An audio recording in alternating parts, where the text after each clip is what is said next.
Naxçıvan şəhərində yerləşən Heydər Əliyev adına hərbi liseyin ingilis dili müəllimi Mətanət Eminova vəfat edib.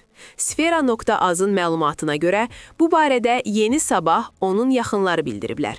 Məlumata əsasən, Mətanət Eminovanın səhhəti qəfil pisləşib. Onun qan təzyiqi ani şəkildə yüksəlib və nəticədə beyinə qan sızması baş verib. Həkimlərin səylərinə baxmayaraq, müəllimin həyatını xilas etmək mümkün olmayıb.